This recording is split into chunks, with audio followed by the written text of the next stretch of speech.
सिंह बनो, सिंहासन की चिंता मत करो, आप जहाँ बैठोगे सिंहासन वहीं हो जाएगा। Welcome back in exam Hunter and very good morning दोस्तों। चलिए शुरू करते हैं आज की क्विज। क्विज का पहला क्वेश्चन है, किसके शासनकाल में सबसे अधिक मंगोल आक्रमण हुए? तो दोस्तों इसका करेक्ट आंसर हो जाएगा अलाउद्दीन खिलजी। क्या हो जाएगा? अलाउद्दीन खिलजी। चलिए आगे बढ़ते हैं। अकबर ने किसे कविराज की उपाधि दी? दोस्तों ज़्यादातर लोग सोचते हैं इसका करेक्ट आंसर अबुल फजल या फैजी होगा, लेकिन इसका करेक्ट आंसर क्या है? बीरबल। चलिए आगे बढ़ते हैं। विश्व की सबसे अधिक तेज बहने वाली महासागरीय जलधारा कौन सी है? तो इसका करेक्ट आंसर दोस्तों गल्फ स्ट्रीम है। क्या? गल्फ स्ट्रीम जलधारा। चलिए देखते हैं गल्फ स्ट्रीम जलधारा कहाँ पाई जाती है। दोस्तों यह उत्तरी अटलांटिक महासागर में पाई जाती है। कहाँ पाई जाती है? उत्तरी अटलांटिक महासागर में। इसकी प्रकृति कैसी है? गर्म प्रकृति। ओके। और इसी तरीके से और भी जलधाराएँ हैं, जैसे क्यूरेशियो जलधारा। यह दोस्तों प्रशांत महासागर में पाई जाती है और इसकी प्रकृति भी कैसी है? गर्म। इसी तरीके से अलास्का जलधारा प्रशांत महासागर में पाई जाती है, इसकी प्रकृति भी गर्म प्रकृति है, गर्म जलधारा है। और एल नीनो जलधारा, कौन सी? El Nino. दोस्तों ये बहुत इंपॉर्टेंट है, इसको ध्यान रखना। यह भी प्रशांत महासागर में पाई जाती है और इसकी प्रकृति कैसी है? गर्म प्रकृति। इसी तरीके से कुछ ठंडी जलधाराएं देख लेते हैं, जैसे लेब्राडोर जलधारा। यह ठंडी जलधारा है, यह कहाँ पाई जाती है? अटलांटिक महासागर में। और इसी तरीके से बेंगलुरु जलधारा, बेंगेला जलधारा, यह अटलांटिक महासागर में पाई जाती है और इसकी प्रकृति भी गर्म है, ये ठंडी है। ओके। फॉकलैंड जलधारा, यह अटलांटिक महासागर में पाई जाती है, इसकी प्रकृति कैसी है? ठंडी प्रकृति है, ध्यान रखना। चलिए आगे बढ़ते हैं। स्थल मंडल के कितने प्रतिशत भाग पर पर्वतों का विस्तार है? तो इसका करेक्ट आंसर दोस्तों 26%। क्या? 26%। इसी तरीके से मैदानों का विस्तार, दोस्तों मैदानों का विस्तार 41% है। और स्थलमंडल का विस्तार दोस्तों टोटल यदि पृथ्वी की बात की जाए तो स्थलमंडल कितने भाग पर है? 29% भाग पर स्थलमंडल है। इसी तरीके से दोस्तों भारत पूरे विश्व का लगभग कितना है? 2.4%। कितना? 2.4%। इन सारे प्रतिशत का ध्यान रखना। चलिए आगे बढ़ते हैं। बिहू त्यौहार किस राज्य में मनाया जाता है? बहुत इंपॉर्टेंट क्वेश्चन, कई बार दोस्तों एग्जाम में आ चुका है। इसका करेक्ट आंसर है असम। क्या? असम। चलिए आगे बढ़ते हैं। रडार का आविष्कार किसने किया? दोस्तों रडार जो है इसका आविष्कार टेलर एवं यंग ने किया। किसका? टेलर एवं यंग। चलिए आगे बढ़ते हैं। इसी तरीके से दोस्तों और भी यंत्र के आविष्कारक को देख लेते हैं, जैसे मान लीजिए माइक्रोस्कोप, इसका आविष्कार किसने किया था? जेड जोहानसन ने किया था। और प्रिंटिंग प्रेस, इसका आविष्कार जॉन गुटेनबर्ग ने किया था। और हैजी का टीका, इसकी खोज दोस्तों रॉबर्ट कोच ने की थी। किसने? रॉबर्ट कोच ने। चलिए आगे बढ़ते हैं। स्थायी चुंबक किस पदार्थ का बना होता है? दोस्तों जो परमानेंट मैग्नेट होते हैं वह फेरोमैग्नेटिक सब्सटेंस से बने होते हैं। किससे? फेरोमैग्नेटिक। ओके। चलिए आगे बढ़ते हैं। पृथ्वी पर सबसे अधिक मात्रा में पाई जाने वाली धातु है? सबसे अधिक मात्रा में दोस्तों एल्यूमिनियम पाया जाता है। क्या? एल्यूमिनियम। ओके। कितना? 8.3%। कितना? 8.3%। ओके। चलिए आगे बढ़ते हैं।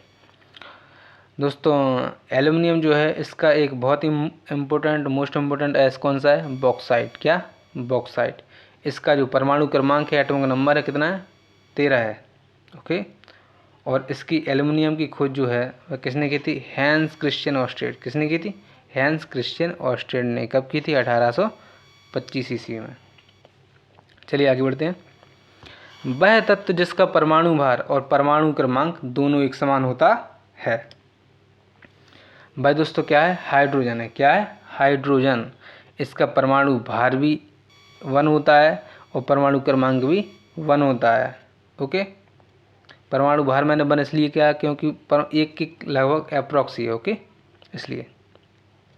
और दोस्तों हाइड्रोजन की खोज किसने की थी? Henry Cavendish. किसने? Henry Cavendish. पहले भी क्वेश्चन पूछा जा चुका है। ओके। ऑक्सीजन की खोज दोस्तों किसने की थी? प्रीस्टले। किसने की थी? प्रीस्टले। ओके। चलिए आगे बढ़ते हैं। पेडोलॉजी में किसका अध्ययन किया जाता है? पेडोलॉजी में दोस्तों भूमि का अध्ययन किया जाता है, या कह लीजिए मिट्टी का अध्ययन। किसका अध्ययन?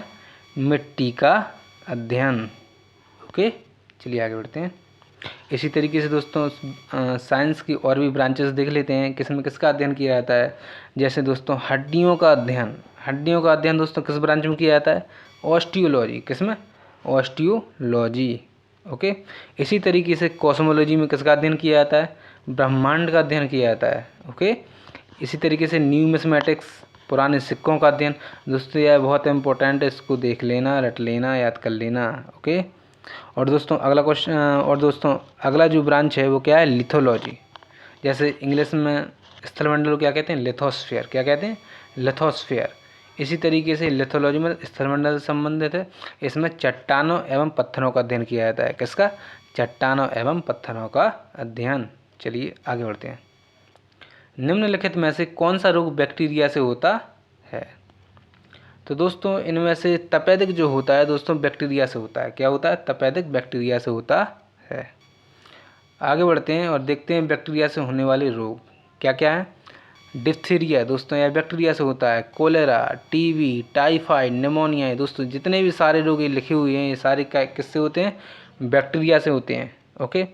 इन सभी रोगों को ध्यान में रखना दोस्तों, कई बार एग्जाम में पूछे जाते हैं बैक्टीरिया से होने वाले रोग। चलिए आगे बढ़ते हैं। लिखित संविधान की अवधारणा सबसे पहले कहाँ जन्म ली। तो दोस्तों लिखित संविधान जो है सबसे पहले कहाँ बना था दोस्तों। तो इसका करेक्ट आंसर हो जाएगा दोस्तों फ्रांस। कहाँ, फ्रांस। सबसे पहले लिखित संविधान कहाँ बना था, फ्रांस में। चलिए आगे बढ़ते हैं। संविधान के किस भाग में संशोधन प्रक्रिया का उल्लेख है। दोस्तों इस क्वेश्चन को दोस्तों पहले भी बताया जा चुका है इस वीडियो में। इसका करेक्ट आंसर हो जाएगा दोस्तों भाग 20। ओके। चलिए आगे बढ़ते हैं। इंग्लैंड का इप्सन स्टेडियम किस खेल से संबंधित है। इंग्लैंड का जो इप्सन स्टेडियम है दोस्तों यह डर्बी घुड़दौड़ से संबंधित है। किससे, डर्बी घुड़दौड़। चलिए आगे बढ़ते हैं। रावलपिंडी एक्सप्रेस कौन कहलाता है। तो दोस्तों रावलपिंडी एक्सप्रेस जो है वह निश्चित तौर पर शोएब अख्तर कहलाते हैं।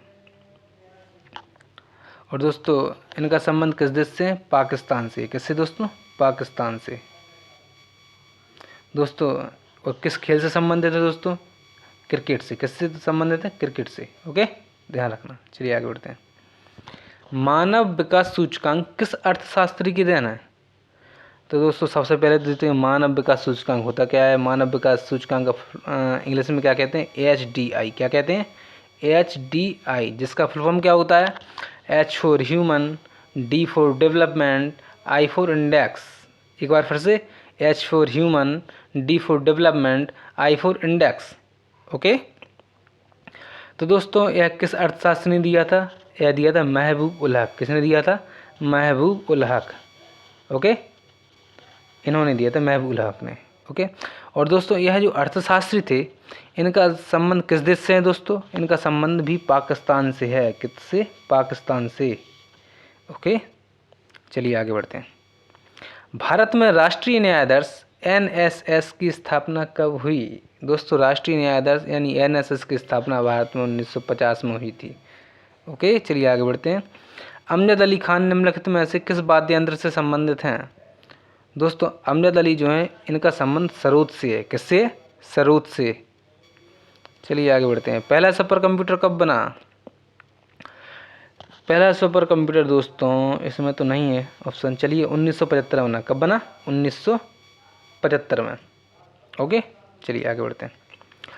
और कंप्यूटर का नाम क्या था दोस्तों, इल्लिआक 4। क्या नाम था, इल्लिआक 4। 1975 में बना था। और किसने इसका विकास किया था, डैनियल स्लोटनिक। किसने, डैनियल स्लोटनिक ने इसका विकास किया।